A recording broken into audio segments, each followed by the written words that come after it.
know if we're hitting the same audience. Yeah, that's odd. But you know, the marketing of books is so strange. And you know, I'm a bit older than you. I'm 72. And when I started writing, the publishing industry was still a publishing industry. There was nothing online. Mm, You depended on good reviews or not in newspapers and magazines. Then yeah. you did some TV, So when I started, there were three networks. That was it. Mm, And then if you got on, a TV show, Good Morning America or whatever, something good happened. And then, it was simpler. It was sort of more complicated, but there were a lot more gatekeepers. But on the other hand, if you mm. could get the gatekeepers behind you, you were on the map. Whereas now, of course, you and I are the gatekeepers. This is it. We are the media. Yes, yeah, and TikTok. And TikTok. Ernie, my producer, he's the media. Yeah. Um, so let me introduce you. This is In Conversation with Frank Schaeffer. I am Frank Schaeffer, and my guest today has written a book that I just finished reading. I have a lot of quotes I'm going to talk about. Sarah, now say your name one more time. Stankorb. Stankorb, that's it. Okay, Yes. Sarah Stankorb is a journalist whose articles and essays have appeared in all sorts of places, from the New York Times to the Washington Post, Vogue, O Magazine, etc. She's the author of the national bestseller, Disobedient Women: How a Small Group of Faithful Women Exposed Abuse and Brought Down Powerful Pastors and Ignited an Evangelical Reckoning. And Sarah, you were brought to my attention in terms of a question that I always ask my guests that I will ask you later. A little while ago, I Mhm, interviewed Krista Brown, whose book mhm, Baptist Land I annotated carefully and read. And you describe her in your book as a, quote, watchful introvert by nature, is a mhm. steadying force. And so the first thing I wanted to do is just thank Krista for telling us, when are you going to interview Sarah? And here we are.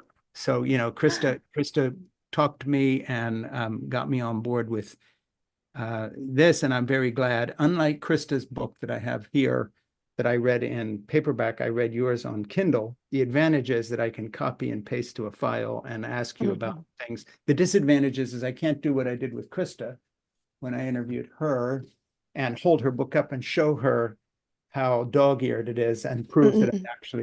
I actually read it. But I did read yours with the same attention, and we'll talk about it.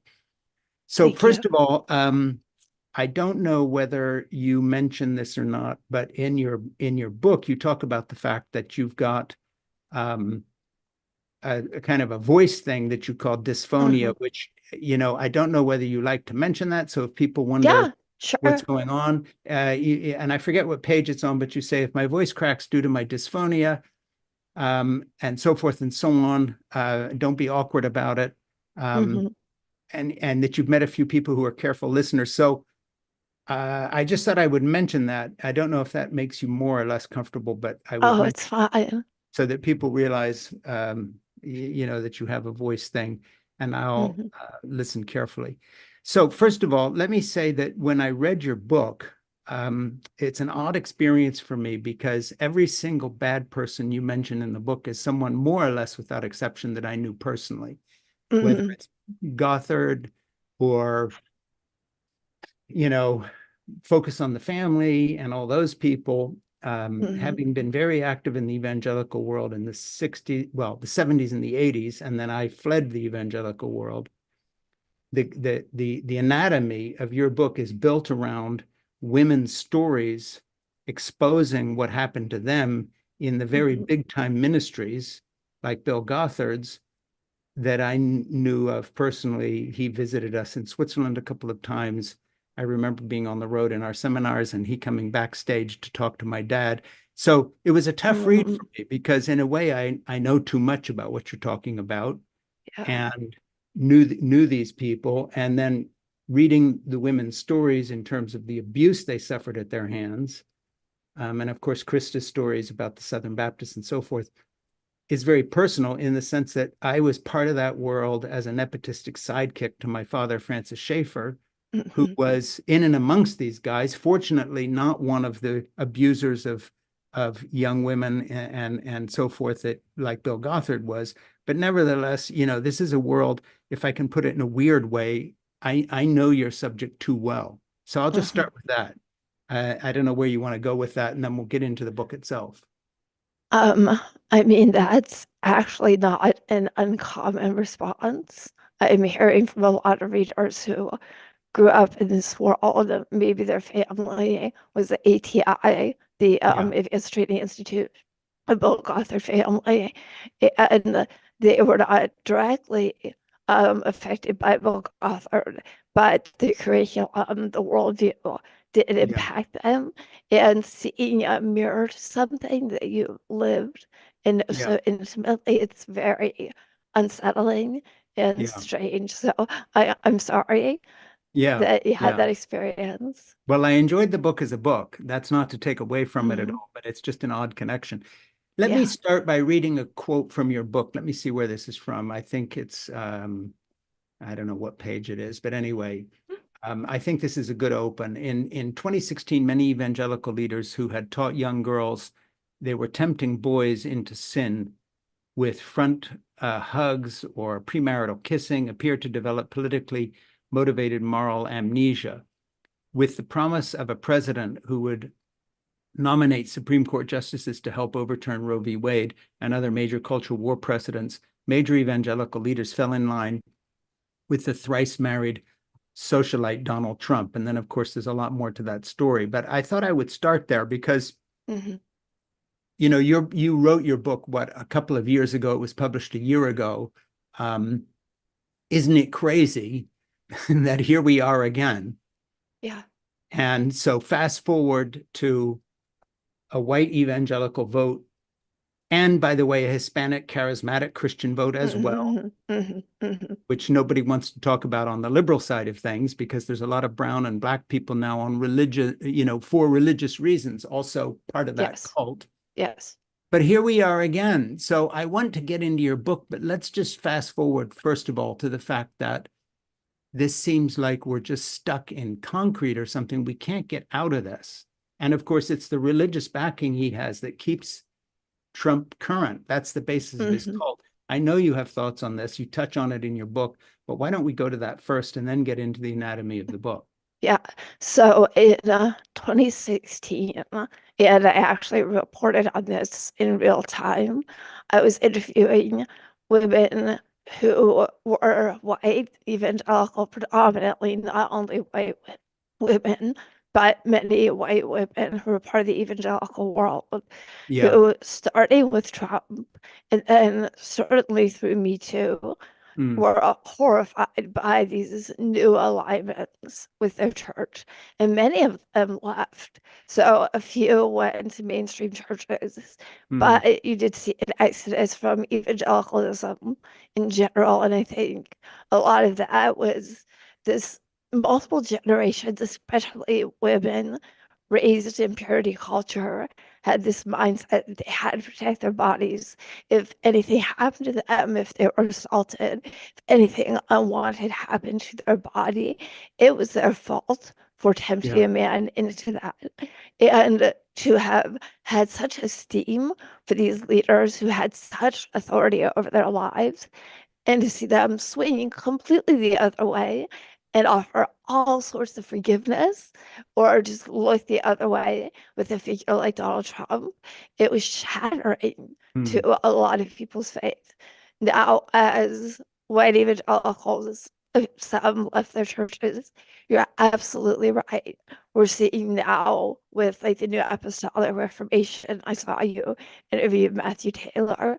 There's this swell of a different vein of evangelicalism, and I think part of it's newer. It's driven by prophets and maybe more metaphysical claims. yeah. So you don't have as many people who are like born into it, given this dogma that is just the only thing you must believe, you must live by it. And so I think the cognitive dissonance isn't exactly the same, maybe just due to a factor of time. But yes, in many ways, we're back in the same place. But I think some of the ground players are different. We've seen at the grassroots a shift. Mm, We're also seeing plenty of women who are, from any Christian stripe are leaving the church. Yeah. Gen Z is the first generation where we see more women than men abandoning the church. So there's a lot happening. Yeah. But I get what you're saying. It feels like a rerun. It's Yes. the train we're watching, and people don't really know how to stop it. Mm.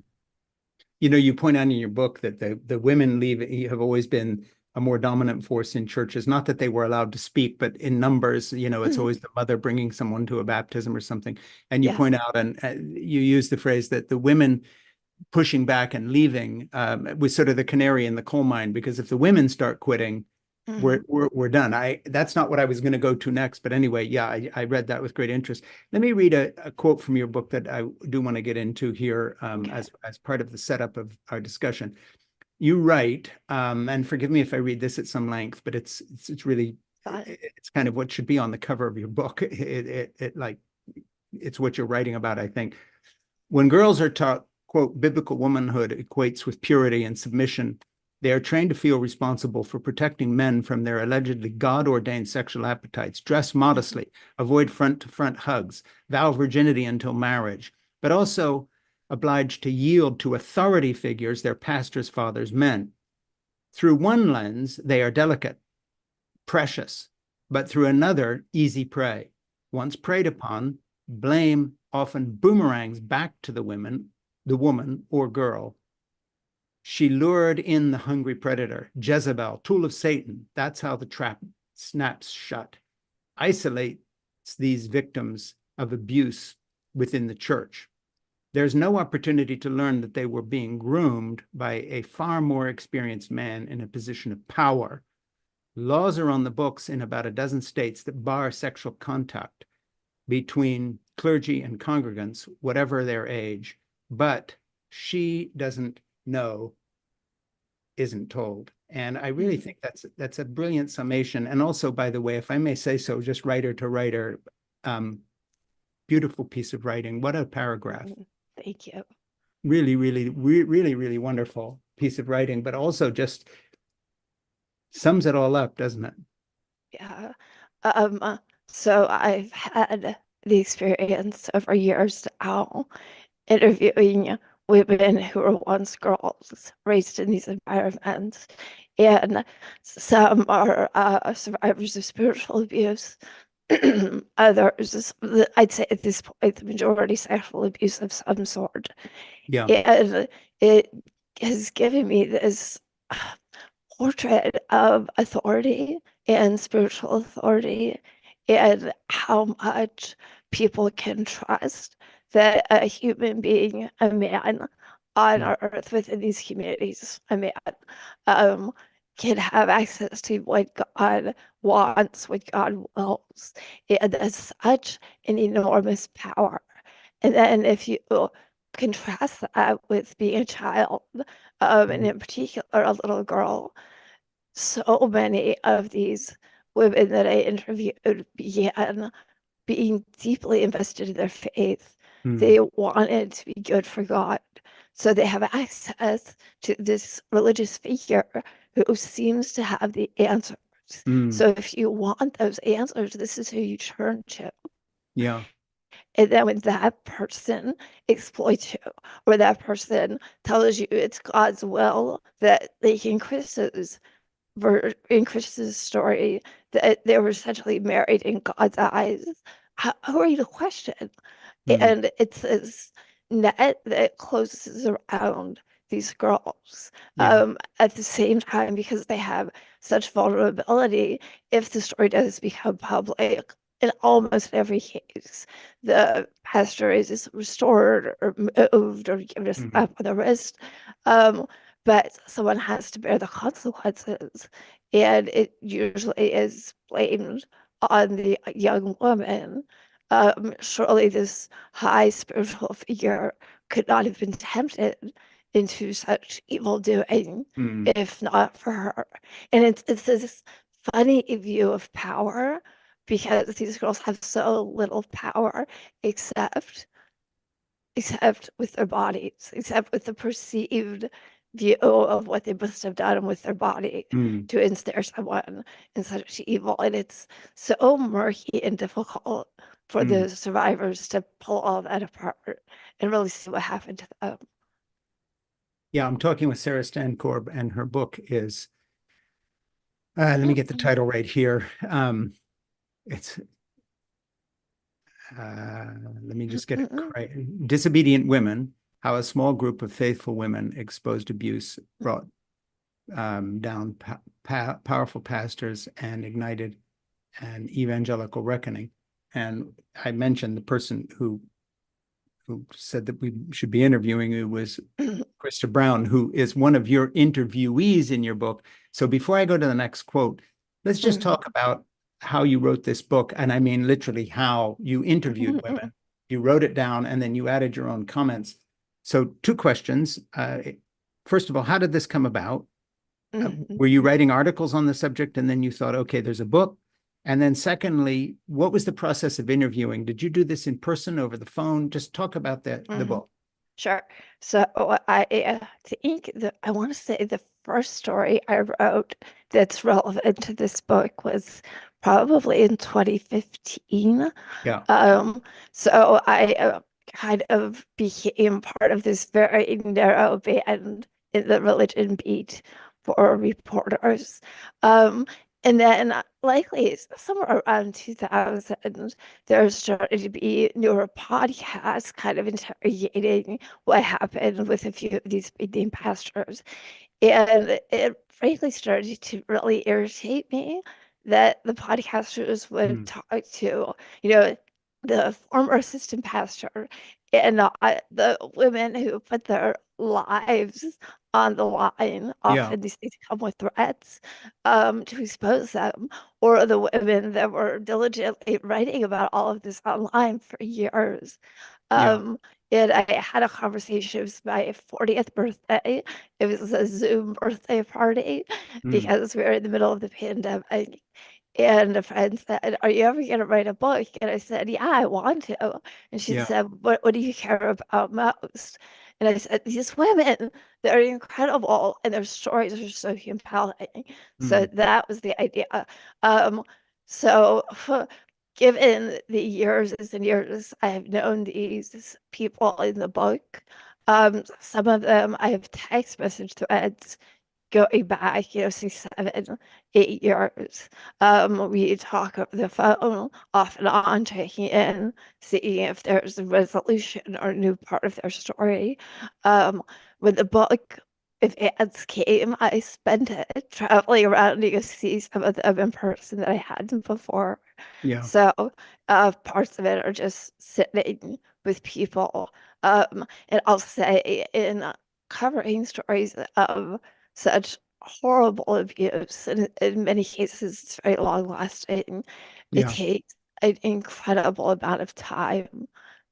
People with PTSD do not always tell stories in chronological order.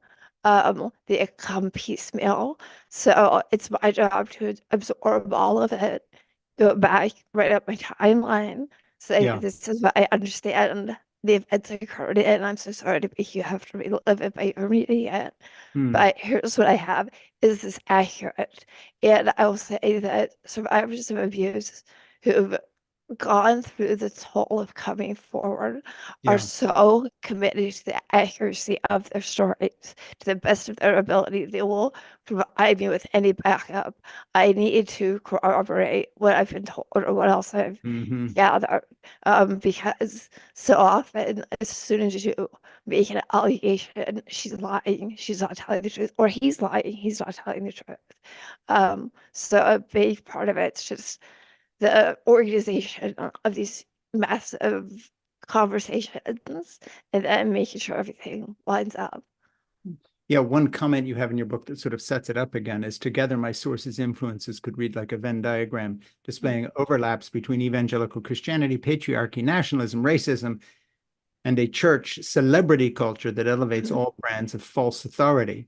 I aim to show how these themes hummed as background noise of the theology that shaped their lives in the flux between abuse of power, physical and spiritual and sexual abuse, and spiritual torment.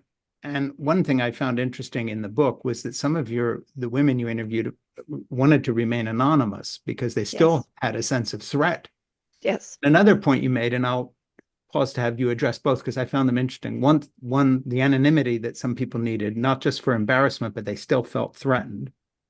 And then second, I often disparage the internet, which I use. We're using it right now. But you point out that before the advent of, online media, that there was almost nowhere anybody with a story like this could go. They were stuck until blogs began to emerge. You go into the blogging, and then of course now we have posts online and all the rest of it. So just talk about those two things: the need for anonymity on one hand, and yet the courage of women who come out and post and say, "Look, this was done to me," whether it was 20 years ago or 20 minutes ago. And then juxtaposed with what Krista Brown talks about in terms of people like the Southern Baptist Convention still refusing to deal with this, even though it's now more out in the open. Everybody knows what they did because people have spoken out. There's a lot of questions there. If you just want to riff on that, I'm sorry Sure. to be so confused. I take notes. So, in terms of anonymity, it's uh, the hell people have been through and witnessing other survivors Yeah. go through that. I completely understand. And frankly, I do not push people to go on record with their name. To me, it's unethical. And to journalists, it's unethical for something like Mhm. sexual assault. Um, Only really if someone insists, I need my name attached to this, this is part of my healing process. Or if they have been public previously, then I'm comfortable using a name. Uh, Um, Many cases they have children, some share custody with Mhm. their abuser, and the threat of their child getting the blowback from them being honest is petrifying. Um, Mhm. and so that's just I'm not going to endanger someone's children for a story. Um, Before the internet. So there's this phrase that gets bandied around now, women talking, and in evangelicalism and other religious communities, this warning about gossip, the sin of gossip. And there is a danger of people talking sometimes because they tell the truth, not because they're concocting a range of lies. So in religious communities, I think there always has been, a warning, or in work environments, anywhere where women are, and there's someone who poses a danger, you might see, just don't make sure you're not alone with that person. However, with the internet, I think the power of it was not only there was a platform to tell your own story, but the bigger piece is that once one story was told, people who thought, well, I'm the only person who's ever had this experience. Sure. It's easier when it's only you to believe it was your fault. But once you see someone else has had this experience and then another, and you realize, you know what, this teaching about gender, this teaching about sexuality was Mhm. also part of what legitimized what happened, then you start to be able to pick it apart. And to me, that's why the internet has been so powerful and so freeing. Mhm. And as for the SBC, I mean, there are plenty of entities. Like, what I have a few chapters on Sovereign Grace Ministries, which is now Sovereign Grace Church. Yeah. They changed their name. uh, you can rebrand and just move on unless you have a real consequence, like the Southern Baptist Convention, which at least there's the Department of Justice Mhm. investigation. However, if you followed the most recent annual meeting, there was like the tiniest bit of lip service Mhm. about abuse, but they've already moved on and they're beginning a fight over the personhood of embryos in vitro fertilization. Mhm. forget the personhood of the many, many people who have been abused within these churches. It's a deflection, but it's also one that will have political consequences. So talk about retreading the same land over and over for sure. That I left that meeting with that feeling that it's just happening all over again.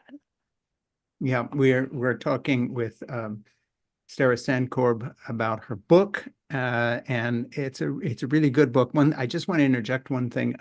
I'd like to get your permission to include it in my book club. I have a book club called It Has to Be Read that we do online as part of my commentary. It has to be said, and then of course that fits in with our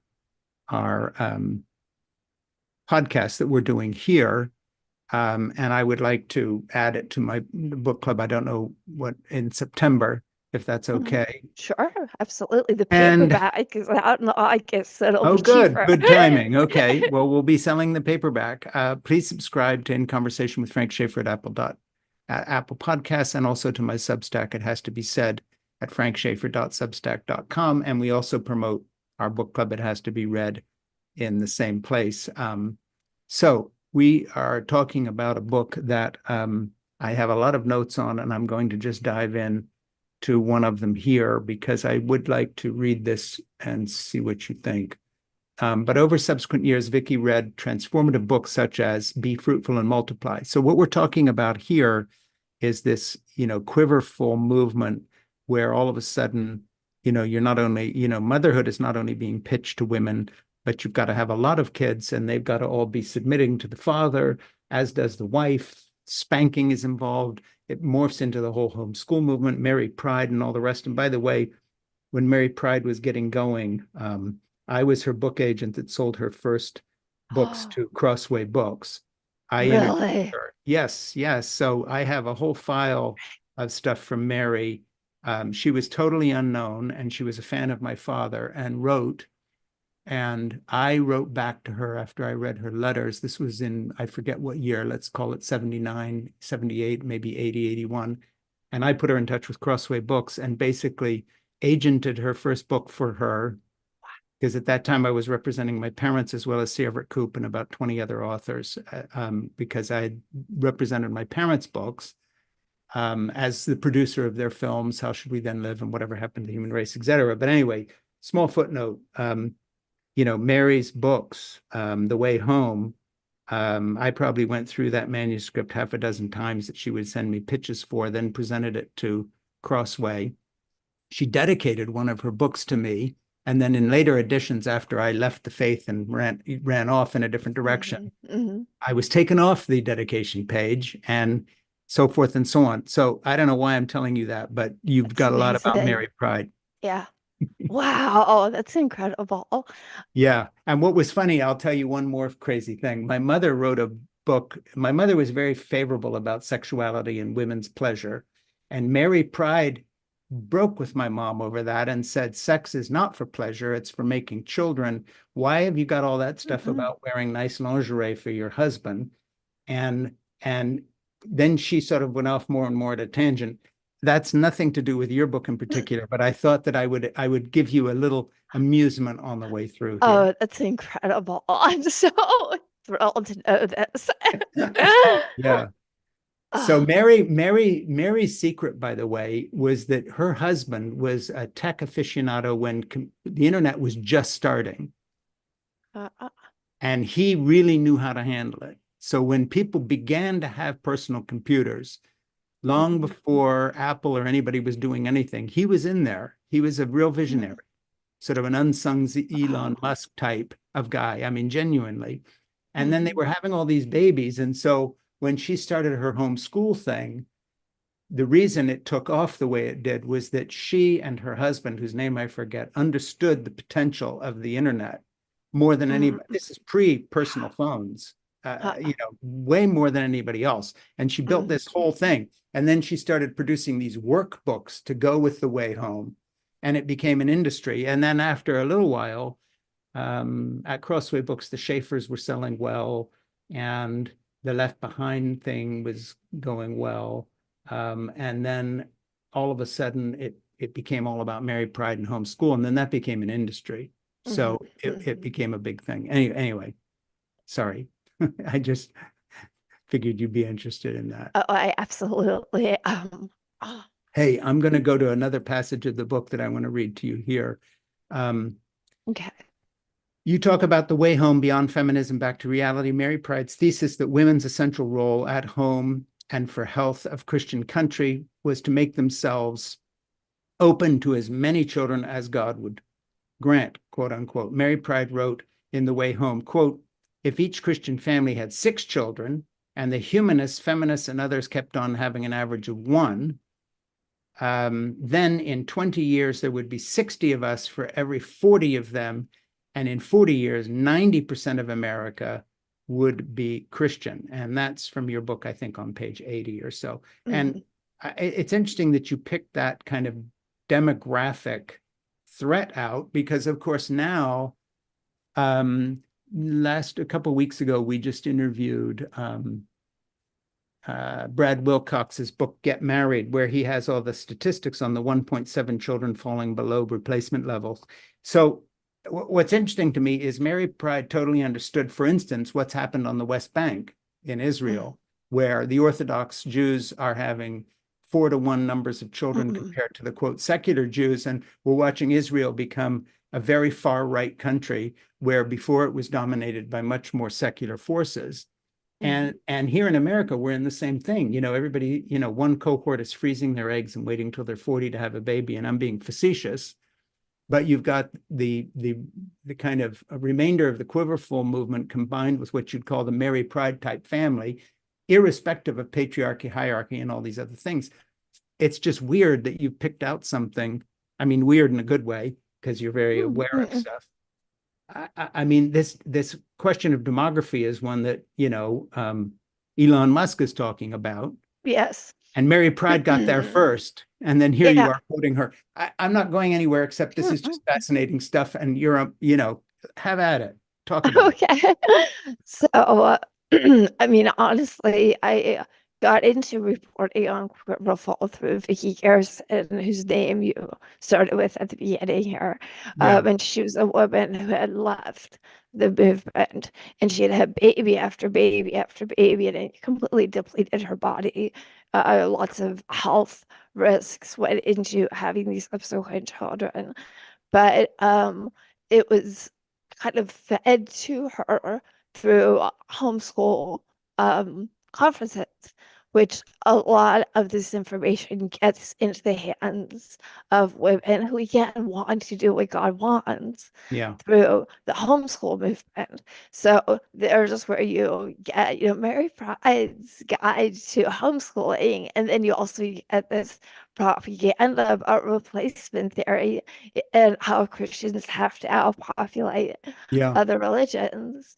My theory on is it is innately tied to these models of submissive womanhood.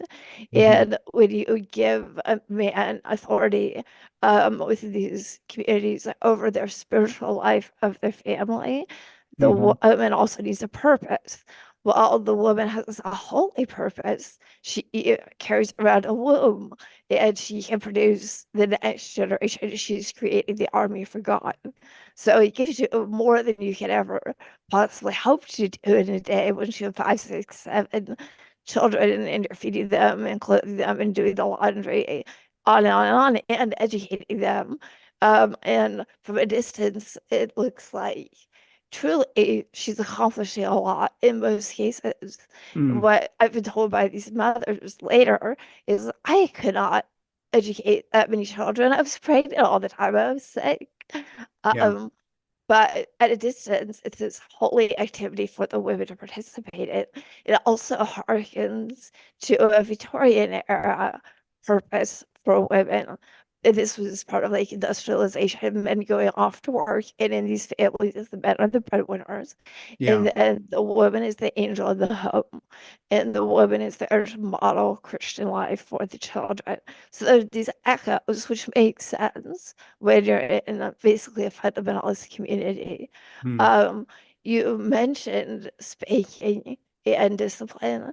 And that's part of the submissive Sure. model, not always the spanking, but sometimes other forms of abuse.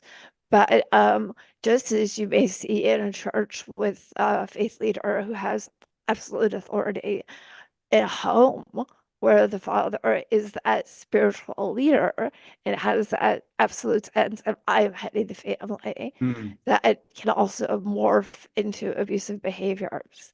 mm, Um, so, and that's something that from the kids, um, and I think this gets kind of glided past a lot when I talk about the book. So maybe I didn't do a good enough job highlighting it.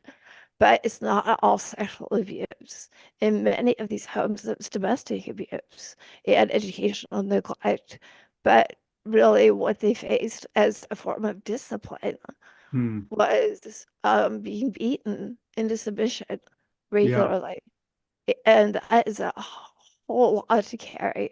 And for the girls, the only escape is marriage to another spiritually authoritative man to get out of it. It's a really tangled place to Yeah. be, and it's certainly not in the past.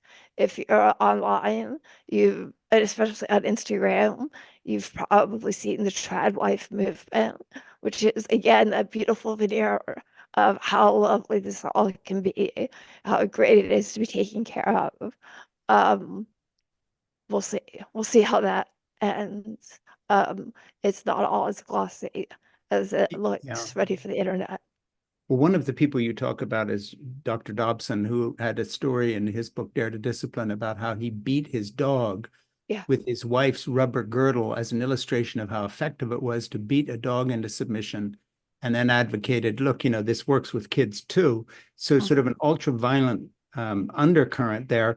And another person you talk about a lot is Bill Gothard. You introduced something this way. It took some time for me to grasp that the popular umbrella of protection metaphor, which I'm going to ask you to explain, had been created by Pastor Bill Gothard, and for decades was treated as the logical outgrowth of scripture by many. So Mhm. let's talk about Bill Gothard here. Again, I knew him personally. He used to visit us sometimes at my parents' mission in Switzerland. And then I visited him once, and I remember him standing backstage with us at a seminar in Dallas where he'd come to meet my dad. And my dad turning to me, and I've mentioned this before, um, and just saying, Bill Gothard is really weird. I do not trust him. There is something wrong with that man. And Bill had wanted to be Wow. introduced on stage by my dad, and dad said, I will never appear on a platform with him.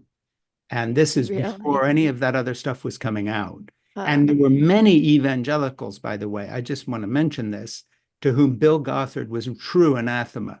So if you talk to, for instance, the editorial board of Christianity Today magazine, or Billy Graham, who I knew and my dad was with, Billy and my dad despised Gothard and would have nothing to do with him because they sensed there was something really wrong. That doesn't mean they were in the right on your issues of Mhm. this, but they were not, just not too fine a point on it. My father and Billy Graham and the people running Christianity Today magazine and Wheaton College were a lot of things, but they were not perverts. Mm, And Bill mm, Gothard was a nice little pervert. He was a snaky little son of a bitch. mhm. So, I'm a father and I'm a grandfather of daughters and granddaughters. I would have done anything in my power if I, had had any reason to have them exposed to him or any of his acolytes. These were nasty people. They were the kind of people that, fathers and grandfathers don't want any of the women in their family to have anything to do with. And then you detail everything by interviewing the women that he's playing footsie with under the table and doing all sorts of stuff and who God knows what, combined with him advocating discipline of children. Mhm. Of everybody in your book, and I cut to the chase here, of anybody I knew, Mary Pride, all these different people, I would say not only was Bill Gothard one of the snakiest people I've ever met, but maybe with the exception of Donald Trump, really someone who only was able to do what he did because he turned what he was doing into a cult where he had people Mhm. really under his thumb in a way that nobody else did that I ever met. So anyway, that's It's just a little personal interesting. stuff. Yeah. That's really Piece of shit, interesting. real piece of shit. I'm not allowed to say that, but I think a lot of people would agree with you. Yeah, and so I would just say, talk about some of the women you interviewed and what this piece of shit did, because he was a nasty piece of work and has still not been sufficiently discredited. The guy should have wound up Oh, in jail somewhere. yeah. Do you want me to start with the umbrella of protection Go or right just ahead. jump in? Talk about it. So Introduce this. it's this idea that was very prevalent, and not only in Gothard's influence. I talked to people who were like, just a non-denominational or Baptist. They just thought this is something my church gave me. Yeah, But it's this goofy little image that shows Satan's threat kind of on the outside raining down. And in the yeah, middle is a large umbrella. And if you're under that large umbrella, that's Christ, which that would be maybe a normal metaphor. However, in his world where umbrellas work, like I've never seen umbrellas work, you need a smaller umbrella underneath that. That might be your pastor. And the yeah, tighter one still is the father in the family. Underneath that is the mother, and underneath there are the children. So it's this idea that if you stray outside of the protection of your father or your pastor, you get endangered by being too close to the threat of Satan. yeah, So really it's a picture about protection, but it's also about authority. If you do yeah, not respect the authority of the person in the hierarchy above you, you're inviting Satan into your life. And yeah. for a lot of people, that became gospel. Now, the issue with Gothard is manyfold, and it's hard if you're not part of this world. And I've had a lot of people explain to him over the years to Oh, and really by the way, grasp. you point out, you have a quote in your book, and then I'll let you continue. Yeah, Gothard had ties to a bevy of political figures: Mike Huckabee, yes. Sarah Palin, former governor Sonny Perdue. Just saying, this isn't some obscure guy that didn't know anybody. Sorry, I Yeah. interrupted, No, but it needs to no. be said. Millions of people attended his conferences. Their children used his curriculum to teach the children at home. So for many people, this man was like this godlike figure. People Yeah, described him as the evangelical pope. And he had all these political ties on a national level, but also to local yeah, um, governmental officials. So it's like this, if you're not part of it, a hidden web people didn't know existed. yeah, Within that world, though, people would go to these conferences and just feel so blessed to be near him and approved by him.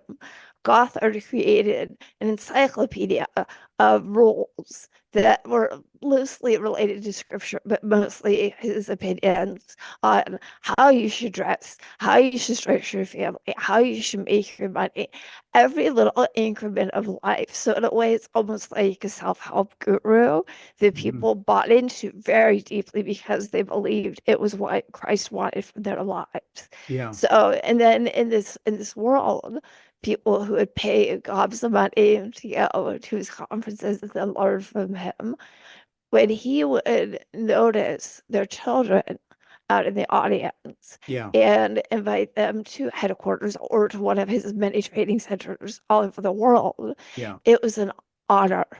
It was as if God was giving you a blessing for someone like Gothard to see the goodness in your child.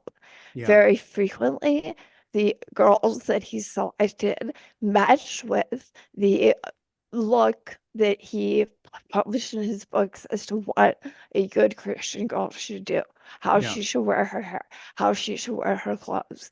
And it struck me that if someone were grooming for abuse, to be sure. able to produce a handbook of exactly what you like would Mhm, then certainly result in that coming right before you. And then these girls and boys, but the girls were the ones who primarily reported abuse at the training centers. Trusted him. They felt like he was, they were blessed to be there. They worked, if they were under 16, they worked 40 plus hours a week for no pay. Um, And if he took a special liking to them, he would make a point of inviting them to sit with him in the Yeah. dining hall, which was an honor, or inviting them to his office. And Yeah. in his office, it was this incremental grooming process where perhaps he'd pray with them and hold their hands, maybe get a little bit closer, maybe pray with his legs splayed, which a number of people told me when he did that, they would see he had an erection. Many of them were too innocent to really understand what it was. They thought he had a medical condition. And he would encroach closer. He Yeah. often had his shoes off. He'd rub his soft feet up and down their legs. One of the women who did use a pseudonym for the book because she had not come forward previously was his personal secretary as a teenager. And he would spend a lot of time alone in his office. She described being in his back closet, him rubbing his lips all over her face. And all of this in a setting where if you reported it or if you even questioned it, you'd get sent home and everyone there would be told that you had done something wrong. And so none of those other young Yeah, it people was would always your want to fault. I contact mean, you. Yeah. shades of, fake news. Fast Uh, forward to Donald Trump, and the 89 women who have credibly accused him. Hey, they're all part of the deep state. I mean, it was no wonder the evangelicals understand how Trump operates because they allowed their pastors and people to do this. Gothard, unfortunately, is not unusual. Um, in that sense. I just want to go to something personal here. You talk about publishing online can feel like offering a piece of oneself to the world.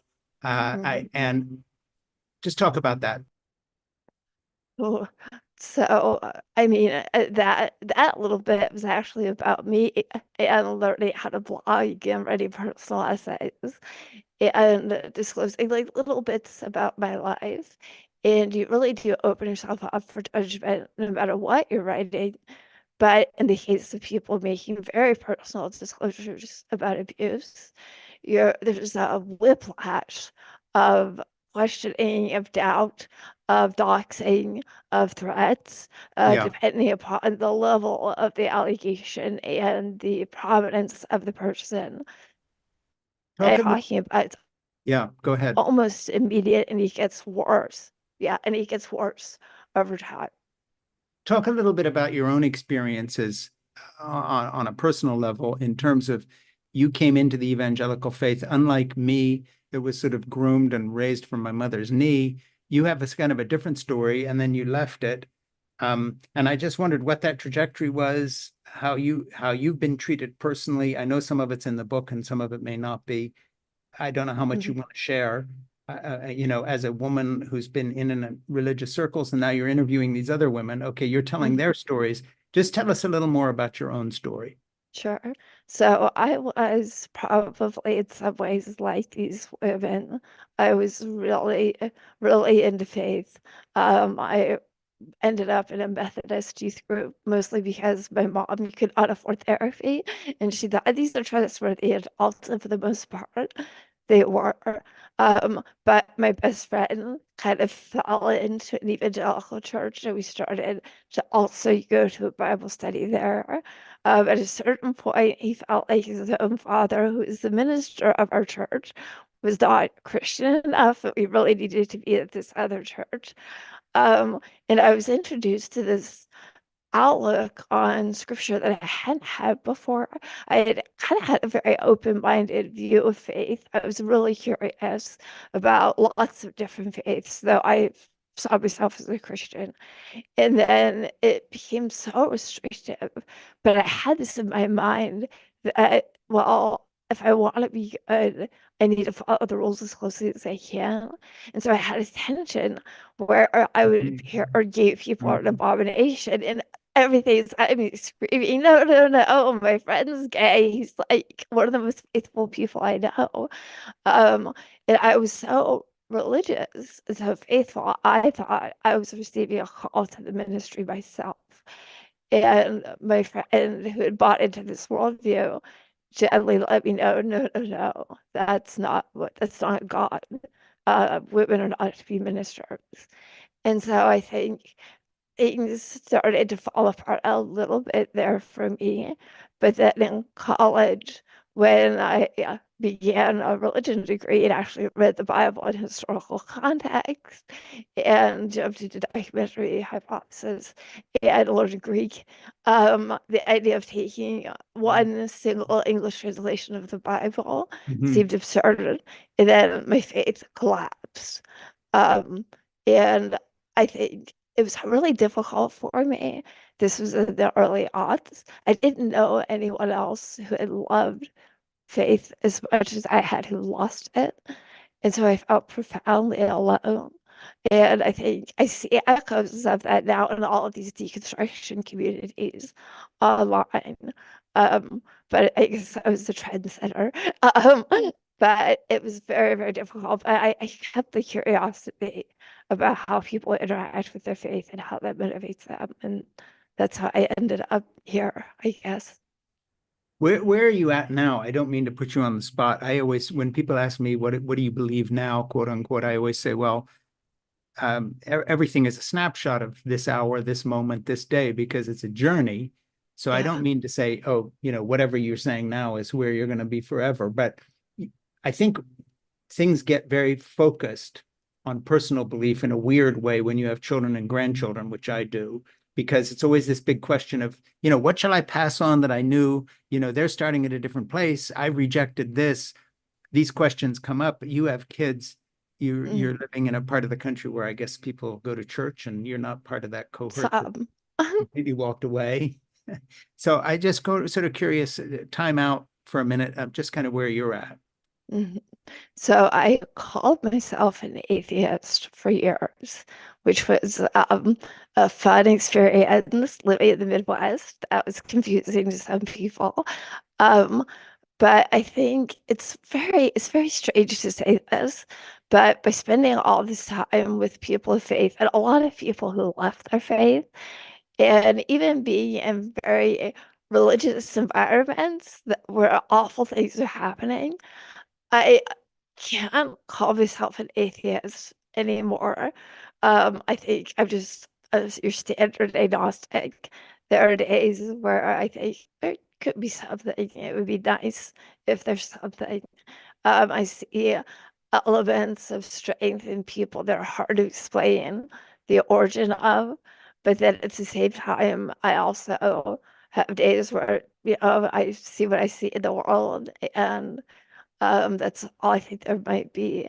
I will say, and this is, I don't know, this feels controversial. It's my um, kind of progressive bent on the world, but I definitely now have a understanding that evil exists in this world that I did not have back when I was an idealistic religious kid. I've just seen the torment that other people have put others through and there's no other word for it. Now, whether that has a metaphysical origin, I don't know. But there's a lot of darkness in this world, and I think the only curative for it is the audacity of people who reside in the truth and insist upon it. And I'm just very lucky to spend some time with folks like that. Yeah, we interviewed someone called Catherine Pakaluk, who's written a book called Hannah's Children, which is interesting because she's a Roman Catholic who's a university professor. She has 8 children, and she's nothing to do with any of the movements you're doing. She Mhm. interviewed 50 women, all of which have had 5 kids or more. Oh, Almost none fit into the cohort that you interviewed. These are not people who come out of the many children evangelical church. Some are Jewish, some are Catholic, some are agnostic mhm, and atheist, but they've just decided to go in a very different direction when it comes to fertility. Most mhm. of the women she interviewed are highly educated. It's a big world out there. Not everybody is, out of one background. But what was interesting about Catherine, and the reason I bring her up, is that she says that the reason she returned to the Catholic Church was after she visited Auschwitz. She said there has to be a reckoning somewhere. Something in her wanted justice. I don't know. It's an interesting point, don't you think? Oh, it absolutely is. And I wish, I mean, the Southern Baptist Convention keeps doing exactly what Krista Brown says it will. And there's a part of everyone, there's a part of a lot of survivors who, not that they want Krista to be wrong, but they want to see justice here in this world. So many of them suffer daily with the consequences of what they went through, and then really the turmoil from coming out about it. I definitely understand the motivation. I will say also, I recently went on a trip abroad with my family, and as you do in Europe, we went to a lot of cathedrals and churches. And there's a stillness that's so different from a mega church, or a place with big flashy screens and smoke. And I enjoyed the stillness there. But when I asked my son what he thought about it, he just sort of shrugged. The architecture's cool. So I don't know if that's me looking for something or what that was. One of the people you talk about in your book very warmly, and I'm just sort of interested in your take on her, is Rachel Held Evans. Mhm. And the Washington Post, as you quoted them, said she was the most polarizing woman in evangelicalism. I know Rachel have for a long time, and then she wrote her A Year of Biblical Womanhood. But I have a question for you because you're a journalist and you've observed so much and you've been interviewing these women and you write things. I am slightly allergic to I don't know how to put this, to progressive Christianity in all its forms, because I think that it dresses something up. And I'll give you an example, not related to a person, but just an argument. It's the kind of thing where you have a woman or a man writing a book saying, when the Apostle Paul comes off as a misogynist and says you should shut up if you're a woman and be quiet in church, what he really meant was, and then you fill in the blank. And I'm at a place in my life when I look at these texts and I say, no, he meant exactly what he said. He was a misogynist twerp who knows nothing.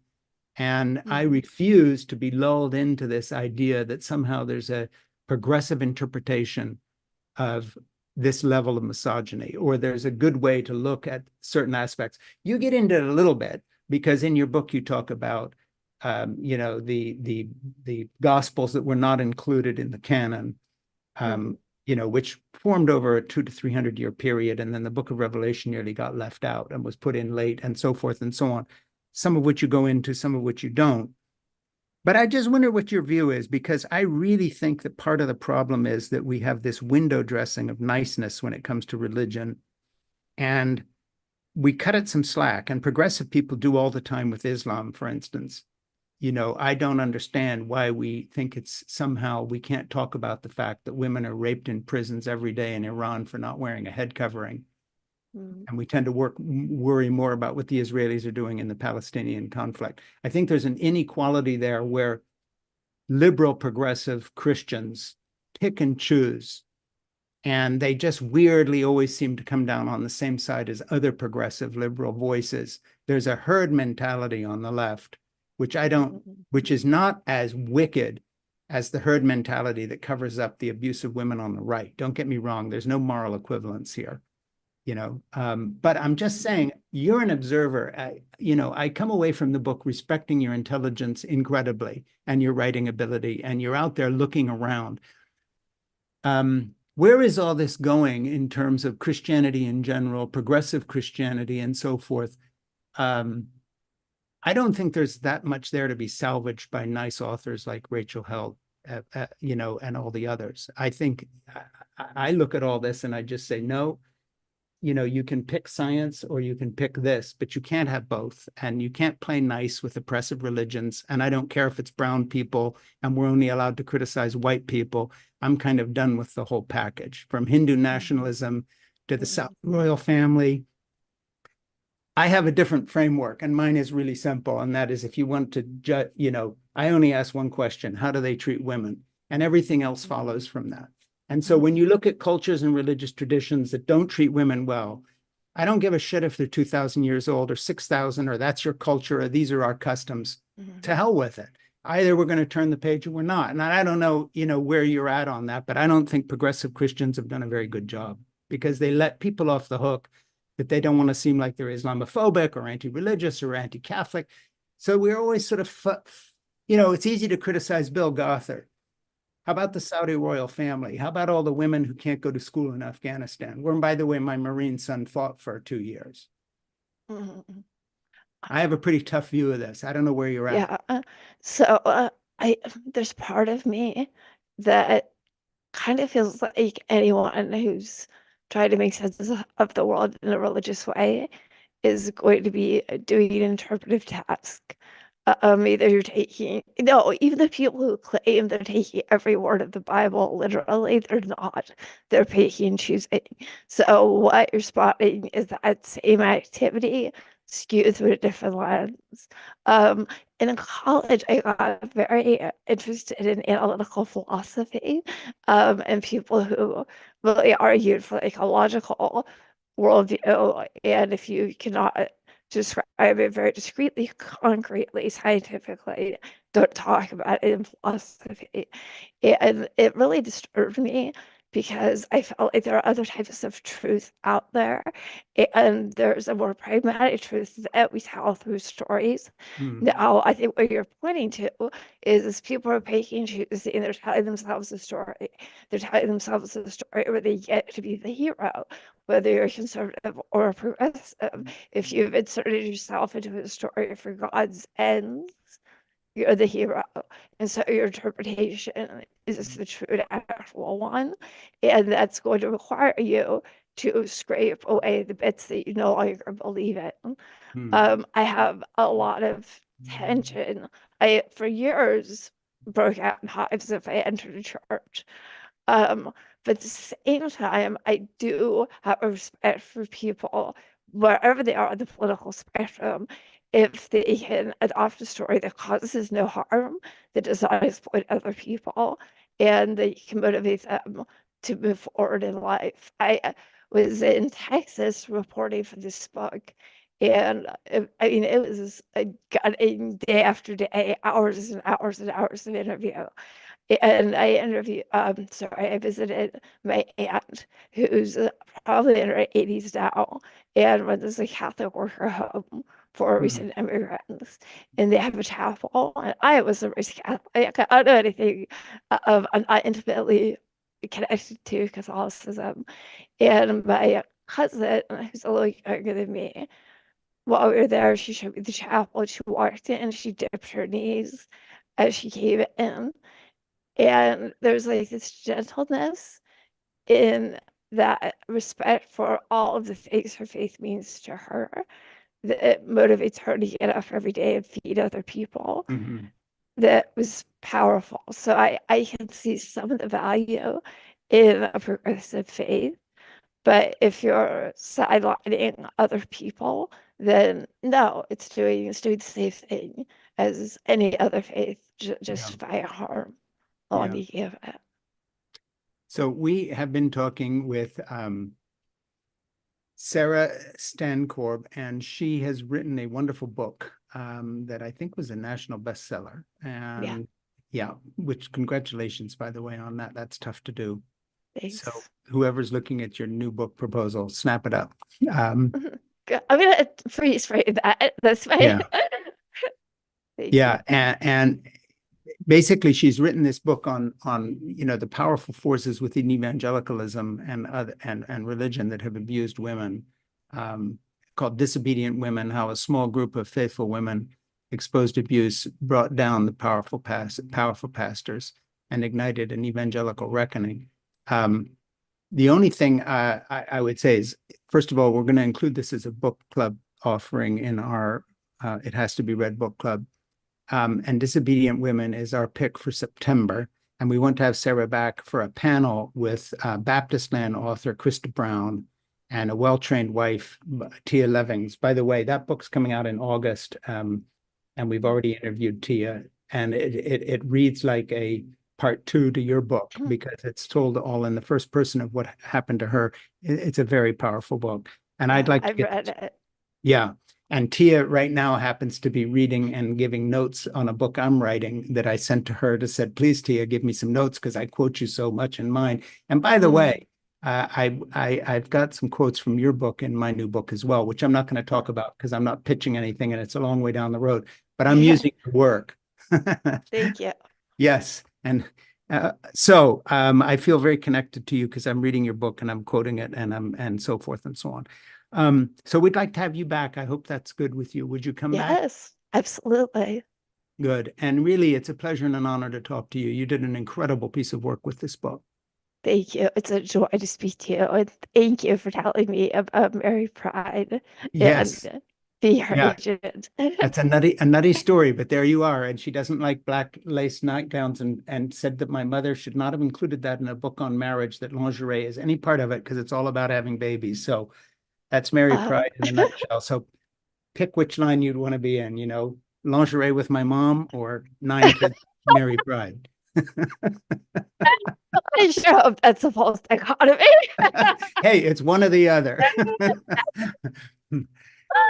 That's amazing. Anyway, this is a real pleasure, Sarah. And listen, please do what Krista did for us. Don't go away right now. Talk to Ernie, my producer, after I leave. If you have ideas on other people we ought to be interviewing, whether they're known or unknown, have a book or don't have a book, but have something to say, that's how we get a lot of our guests because we trust the people. I know you know people. Please tell us who else we should talk to. Absolutely. And thank you so much. This is a real pleasure. It's been lovely being with you. Thank you for being with us. Yeah, thank you. I really am thrilled to meet you. So Same this here. is exciting. Yeah. Thanks a lot. Okay.